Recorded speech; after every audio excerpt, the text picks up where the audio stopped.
Hey, what's up, guys? All right. So for today, I have some business that makes it sound more official than it probably should, that we're going to talk about at the end of the video relating to the class, your paper, all that stuff. So stick around for that. But I want to immediately get to what we're here to talk about according to the syllabus, which is your final project. So everything starting today, I can't think of any I can't think of any exceptions to that. So everything starting today will be in Unit 4. That includes the final project prompt, which I'm looking at currently on an iPad. I just see that in the video. My face is kind of illuminated from the bottom. So yeah, I like I'm a super villain. Anyway, if you have not looked at the prompt, it is one of the briefest that we have. Go ahead and pull that up, maybe look at it real quick. Won't take but a moment. What is this? I sum it up as cogently as I can. Essentially, it's a podcast. Especially considering the kind of classes these are, online classes. It's the only thing that makes sense, right? I don't know what else we would do. Now, the thing about that, it's really up to you. If you want to make this a group project, you can. I tend to limit the group size at 3 people, so that would be you and 2 partners. Of course, it could be you and 1 person, and it could be just you. That's totally fine as well. Any bigger than that, and it just gets unwieldy. Someone always ends up like not saying anything, because it's just too many people. For the length of the assignment, I say 20-ish minutes, 15, 20 minutes, somewhere in that ballpark. And again, honestly, if you, I know that sounds like a long time. If you just kind of start talking, you will be surprised most of the time how quickly time goes. So that will not be a hardship. And all that is to say, what is the assignment? I give you a lot of questions in this prompt that I'm not going to just read at you. But basically, the gist is we've looked at several texts over the course of the semester dealing with social media use, how your phones factor into that because they're everywhere. And that could extend, by the way, I wanted to point out, as I said at the top of the video, I'm using an iPad to, for class. I'm using it to have the prompt in front of me so I can talk to you about it.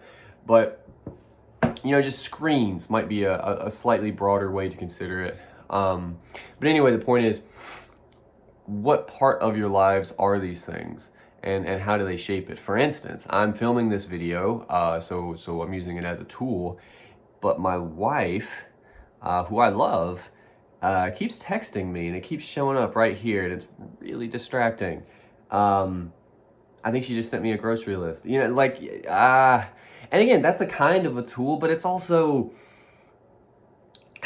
life everything is weirdly connected, and you're always being notified in a way that I think is often helpful, but not always, right? Maybe sometimes it's invasive, and do we need information immediately? Is that really a thing that is always good or helpful? Real talk, I only that only sprang to mind because that literally just happened. But again, that's kind of the world we live in. If I were doing the podcast, for me, I'm older than most of you, as you are well aware, I'm sure. I might think about it like, I remember when I got a Facebook account, a buddy of mine made me one because I wasn't really interested in that stuff. I was in college, it was like 2007, I think. And I know, that's so long ago. But Facebook was kind of just a thing back then. Twitter hadn't really started. I remember when I got my first iPhone was like a year or 2 after that. I think, I'm ballparking it here. But the point is, even back then, social media was kind of a thing. People had it. But until it got on the phone, what did you have to do? You had to go to a computer and log in and check it. Like, that's not nearly as convenient as just right? And now I mentioned the damn notifications and all these things that are always sort of chirping at you, getting your attention, sort of demanding you focus on them, perhaps sometimes. That kind of changes the equation, right? And again, personally, I'm trying to give you a little bit of an example. If I were doing the project, for me, man, I don't have any social media on my phone, really. Like, I have a Facebook, but that's only to see when my wife posts pictures of our boys because they're cute. I don't use it for anything else. I definitely don't want to talk to anybody on social media. I have a Twitter. That's for that's for football news mostly, like college and pro. That's really it. I don't use it for. I mean, like, I guess if a game screws up, I might go to the developer and look at their, because sometimes they'll tweet, "Oh, we're having a." Some of you know what I'm talking about. Anyway, I use it for that stuff, and even I use it for information. So that's interesting, right? Like, again, I'm thinking back in the day, before any of this, before. When I say this, what do I mean? Like, the way that information just comes at such a quick pace, it's nearly instant. It's not instant all the time, but it's pretty close. Man, back in the day, if I'm thinking about video games for a second, when I was in high school, we did have social media, kind of. It was a thing called MySpace, not the same as what we have now. If a game had a problem, first of all, most games weren't on the internet, so you were kind of out of luck there in a lot of cases. But supposing there was some kind of bug that could be fixed or whatever, my first impulse would not be to go to the internet and look it up. My first impulse would be, I got to figure out how to fix this or work around it. And that's interesting, right? That's not. I think that's probably my first move a lot of the time now, but I kind of wonder for people who didn't grow up in the time I grew up in, if that's the case, or if you're more likely to immediately go, and check your phone and like figure it out that way. And again, there's good and bad with both approaches. The good side of the is you're kind of hive minding it, right? You're using the internet. Someone, probably, statistically speaking, has had a similar issue and they've solved it, or the developer has been notified and they're on it, right? Like, there's you have help, you know? The bad side kind of reflects the good side of, I guess, my approach back in the olden times before all this social media stuff. Is more self-reliant, right? At most, I might ask a friend, like, "Hey, blah blah blah, did you run into this? What do you think?" And we figure it out that way. But yeah, it's interesting how, again, in this one pretty stupid aspect, like, who cares about whether or not you can figure out, like, you can make a game work, you know what I mean? It does kind of shape you and your approach to other things. Like, perhaps a hypothesis would be, from years of going, right, as opposed to, I gotta figure this out, that probably shapes your sort of MO when it comes to all manner of things and how you walk through the world, right? So this is the kind of discussion I'm wanting you guys to try to have. And again, it can be on your own. That can be tricky to start with. But once you get rolling, I'm cutting myself off because I understand you're not interested in my experience for any length of time. But once you get rolling, it's pretty good. Again, it can help to have a partner or two, no more than that. But you can sort of bounce off each other, like, "Oh, mine was like this, and I think this about it. No, but I, blah blah blah," and you have a back and forth, which helps. But in either case, other recommendations I would make, and some of this is on the prompt. Sorry, it's very early. My boys don't sleep. Oh, it's a podcast. You can have like an off the cuff approach, which is just sort of on the fly. Let's sit down and talk about it type of thing. That said, I still think it would help to have a little bit of a script, and I want to be very clear here. I am not recommending anyone writes like a full-on script that they're going to read at me, because that's what you're going to do. You will do this. And so when I first got a phone, like, no, please don't do that. Please don't do that. But it can help you to maybe just have a couple questions to like get things started, and perhaps even sorry, my neighbor's doing something crazy, and perhaps even have a couple more questions just as backup. Because again, as I say, once you get like the momentum of conversation, even if you're by yourself, it can usually just carry you through, you know, a large chunks of time. You're probably okay.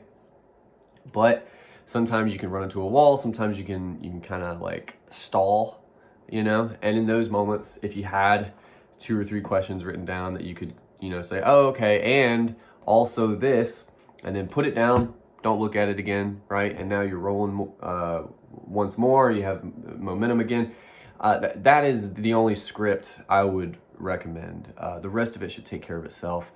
Other pointers I'll give you guys, and again, whether you're alone or in a group, I think you should watch it back or listen to it. More on that discrepancy in a second.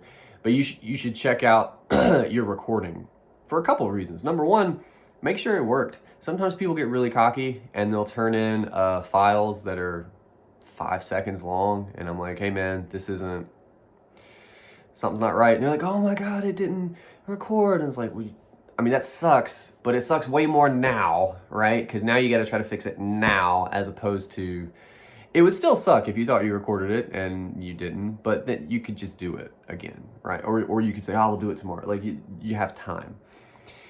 So take care of some of that stuff. Look at it again. If there's any issues, you can fix them. If you want to edit it a little bit, you can. I do that. I do that with some of the videos for class. I'll make little cuts here and there. Not anything big, but again, if something happens, if I sneeze in the middle of a video, I'll cut it. You know what I'm saying? Stuff like that. So just do that. It's not hard. That said, on the topic of video, I've brought it up several times. There are 2 primary ways to do this assignment: video or audio only. Now, again, there's pros and cons with both. The pros of video, weirdly, because it's a more complicated file type, actually, it's bigger. The pros to that is it's easier. Again, due to the technology that we are surrounded by, I'm pointing at my phone there, they're built for video. So I would imagine most of you could be like, yeah, I could do that right now. Like, no problem, just bloop, and you're good. The con there is CourseDen is old and not awesome. I hate it, but it's what we have. And because it's old, it will not host videos. Like, you cannot upload a video to CourseDen in most cases and have it work. So what you have to do, which is exactly what I have to do when I upload these, you upload it to YouTube first. Now, there's different options on YouTube. I don't know how in-depth any of you have looked into that. It's not terribly complicated. But once you upload a video to YouTube, you have a couple options. You can make it private, which you don't want to do because then no one can see it, including me. You can make it public, which means everyone can see it, including me. Or you can make it unlisted, which is no one can see it unless they have the link to it. 2 of those are options you have. You can't make it private because that's not going to help anybody. But if you don't care if other people see it, make it public. Just, you know, be done with it. You don't have to worry about it at that point. If you don't want that, there is the option of making it unlisted.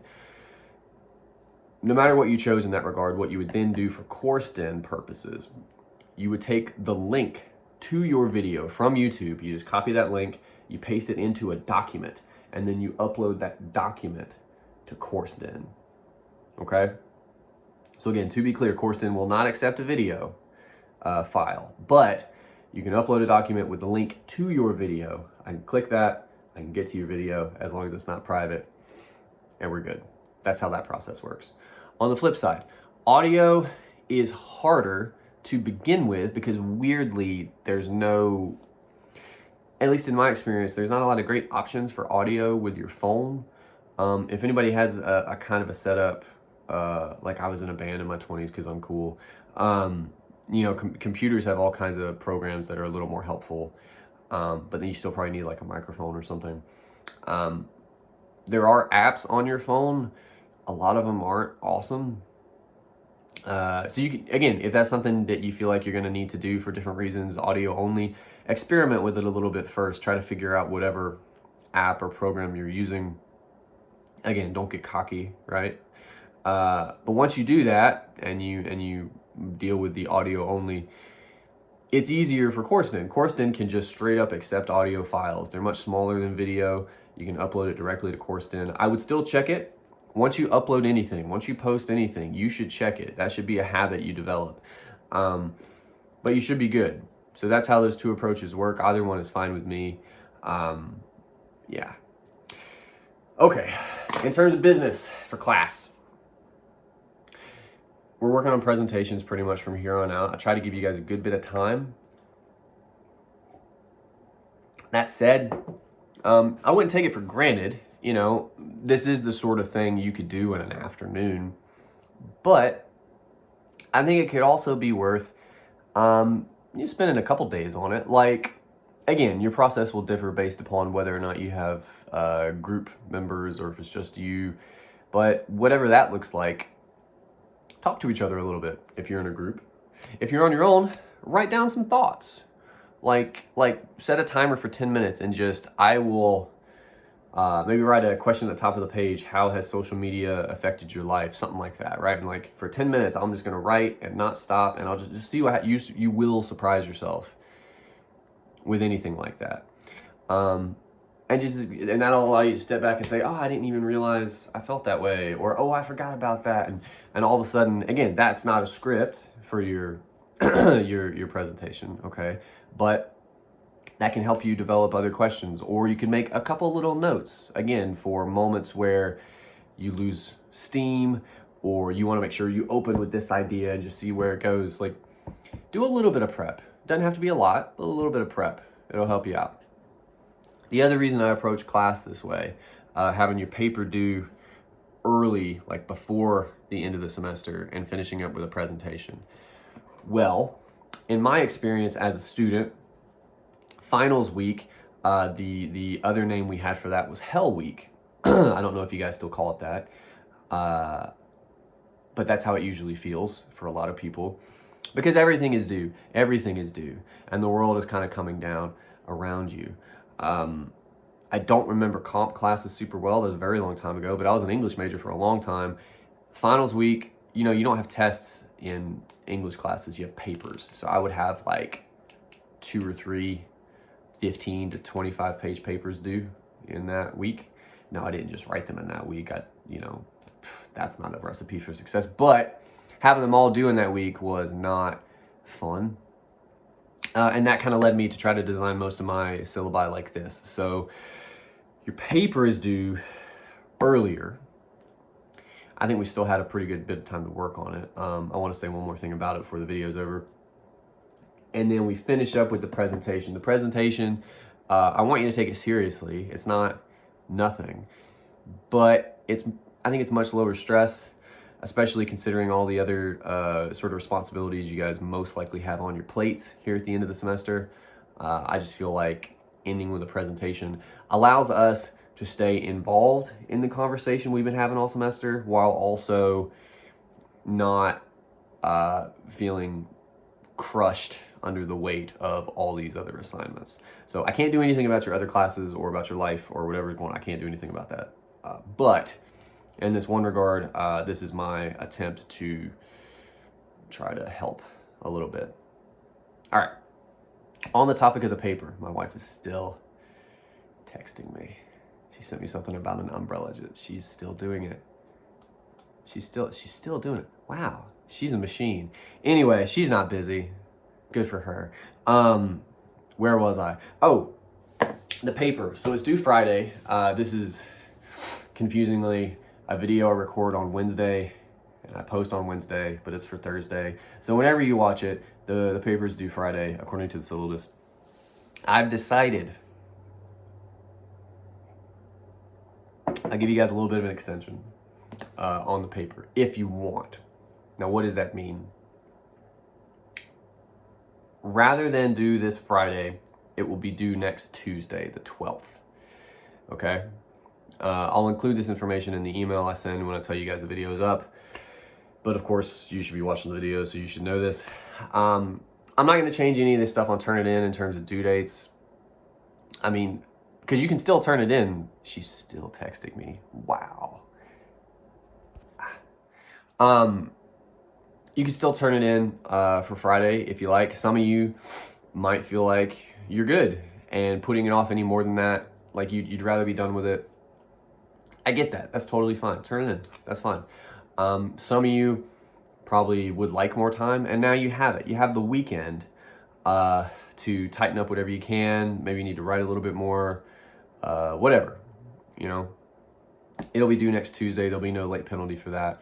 We'll say, because I know you guys need exact times, we'll say next Tuesday night, midnight, right? So Turnitin says this Friday by midnight. We'll say rather it's due April 12th, the night of April 12th, 11:59, okay? That's when it'll be due. I'm going to keep talking to you about the presentations because that's what we have on the syllabus. Of course, if you have any other questions about the paper, you want more feedback, whatever, you can hit me up. Some of you have. Keep those conversations going. Otherwise, yeah, that's all I got. I'm going to answer all these texts from my wife, I guess. I hope everyone else is doing well, and I'll talk to you next week. Thanks.